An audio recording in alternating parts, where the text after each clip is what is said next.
ಜಮ್ಮು ಮತ್ತು ಕಾಶ್ಮೀರದ ಪೂಂಚ್ನಲ್ಲಿ ಪಾಕಿಸ್ತಾನಿ ಡ್ರೋನ್ ಪತ್ತೆಯಾಗಿರುವ ಕುರಿತು ಮಾಹಿತಿ ಲಭ್ಯವಾಗಿದೆ. ವಾರದಲ್ಲಿ ನಡೆದ ಮೂರನೇ ಘಟನೆ ಇದಾಗಿದೆ. ಸೇನಾ ಮುಖ್ಯಸ್ಥ ಜನರಲ್ ಉಪೇಂದ್ರ ದ್ವಿವೇದಿ ಅವರು ಪಾಕಿಸ್ತಾನಕ್ಕೆ ಕಠಿಣ ಎಚ್ಚರಿಕೆ ನೀಡಿದ ನಂತರವೂ ಇಂತಹ ಘಟನೆಗಳು ಮುಂದುವರೆದಿವೆ. ಮೊದಲು ಡ್ರೋನ್ಗಳು ಪತ್ತೆಯಾದಾಗ ಎರಡೂ ಕಡೆಯ ಮಿಲಿಟರಿ ಕಾರ್ಯಾಚರಣೆಗಳ ಮಹಾನಿರ್ದೇಶಕರು ಉನ್ನತ ಮಟ್ಟದ ಮಾತುಕತೆ ನಡೆಸಿದರು. ಭಾರತವು ತನ್ನ ಕಳವಳವನ್ನು ವ್ಯಕ್ತಪಡಿಸಿತ್ತು. ಮುಂಬರುವ ಗಣರಾಜ್ಯೋತ್ಸವದ ಆಚರಣೆಯನ್ನ ಗಮನದಲ್ಲಿಟ್ಟುಕೊಂಡು ಭಾರತೀಯ ಸಶಸ್ತ್ರ ಪಡೆಗಳು ಜಮ್ಮು ಮತ್ತು ಕಾಶ್ಮೀರದ ಎಲ್ಒಸಿ ಮತ್ತು ಅಂತಾರಾಷ್ಟ್ರೀಯ ಗಡಿ ಉದ್ದಕ್ಕೂ ಹೆಚ್ಚಿನ ಕಟ್ಟೆಚ್ಚರ ವಹಿಸಿವೆ. ಜಮ್ಮು ಮತ್ತು ಕಾಶ್ಮೀರದ ಪೂಂಚ್ನಲ್ಲಿ ಪಾಕಿಸ್ತಾನಿ ಡ್ರೋನ್ ಪತ್ತೆಯಾಗಿರುವ ಕುರಿತು ಮಾಹಿತಿ ಲಭ್ಯವಾಗಿದೆ. ವಾರದಲ್ಲಿ ನಡೆದ ಮೂರನೇ ಘಟನೆ ಇದಾಗಿದೆ. ಸೇನಾ ಮುಖ್ಯಸ್ಥ ಜನರಲ್ ಉಪೇಂದ್ರ ದ್ವಿವೇದಿ ಅವರು ಪಾಕಿಸ್ತಾನಕ್ಕೆ ಕಠಿಣ ಎಚ್ಚರಿಕೆ ನೀಡಿದ ನಂತರವೂ ಇಂತಹ ಘಟನೆಗಳು ಮುಂದುವರೆದಿವೆ.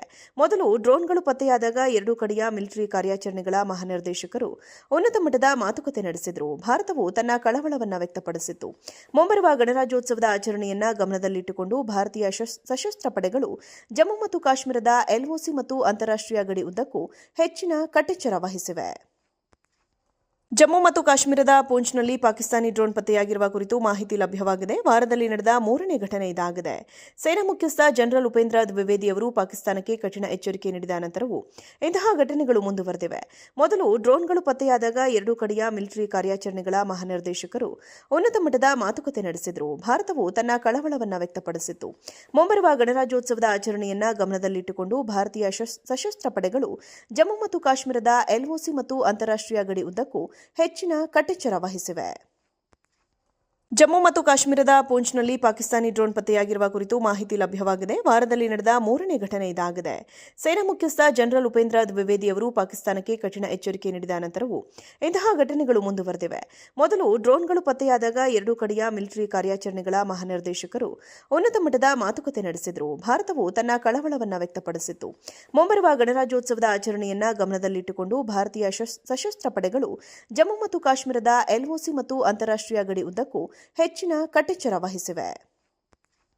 ಜಮ್ಮು ಮತ್ತು ಕಾಶ್ಮೀರದ ಪೂಂಚ್ನಲ್ಲಿ ಪಾಕಿಸ್ತಾನಿ ಡ್ರೋನ್ ಪತ್ತೆಯಾಗಿರುವ ಕುರಿತು ಮಾಹಿತಿ ಲಭ್ಯವಾಗಿದೆ. ವಾರದಲ್ಲಿ ನಡೆದ ಮೂರನೇ ಘಟನೆ ಇದಾಗಿದೆ.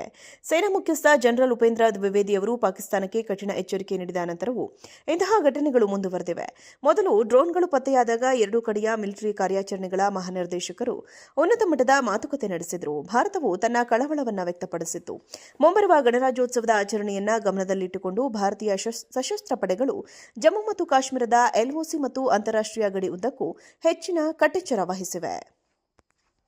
ಜಮ್ಮು ಮತ್ತು ಕಾಶ್ಮೀರದ ಪೂಂಚ್ನಲ್ಲಿ ಪಾಕಿಸ್ತಾನಿ ಡ್ರೋನ್ ಪತ್ತೆಯಾಗಿರುವ ಕುರಿತು ಮಾಹಿತಿ ಲಭ್ಯವಾಗಿದೆ. ವಾರದಲ್ಲಿ ನಡೆದ ಮೂರನೇ ಘಟನೆ ಇದಾಗಿದೆ. ಸೇನಾ ಮುಖ್ಯಸ್ಥ ಜನರಲ್ ಉಪೇಂದ್ರ ದ್ವಿವೇದಿ ಅವರು ಪಾಕಿಸ್ತಾನಕ್ಕೆ ಕಠಿಣ ಎಚ್ಚರಿಕೆ ನೀಡಿದ ನಂತರವೂ ಇಂತಹ ಘಟನೆಗಳು ಮುಂದುವರೆದಿವೆ. ಮೊದಲು ಡ್ರೋನ್ಗಳು ಪತ್ತೆಯಾದಾಗ ಎರಡೂ ಕಡೆಯ ಮಿಲಿಟರಿ ಕಾರ್ಯಾಚರಣೆಗಳ ಮಹಾನಿರ್ದೇಶಕರು ಉನ್ನತ ಮಟ್ಟದ ಮಾತುಕತೆ ನಡೆಸಿದರು. ಭಾರತವು ತನ್ನ ಕಳವಳವನ್ನು ವ್ಯಕ್ತಪಡಿಸಿತ್ತು. ಮುಂಬರುವ ಗಣರಾಜ್ಯೋತ್ಸವದ ಆಚರಣೆಯನ್ನ ಗಮನದಲ್ಲಿಟ್ಟುಕೊಂಡು ಭಾರತೀಯ ಸಶಸ್ತ್ರ ಪಡೆಗಳು ಜಮ್ಮು ಮತ್ತು ಕಾಶ್ಮೀರದ ಎಲ್ಒಸಿ ಮತ್ತು ಅಂತಾರಾಷ್ಟ್ರೀಯ ಗಡಿ ಉದ್ದಕ್ಕೂ ಹೆಚ್ಚಿನ ಕಟ್ಟೆಚ್ಚರ ವಹಿಸಿವೆ.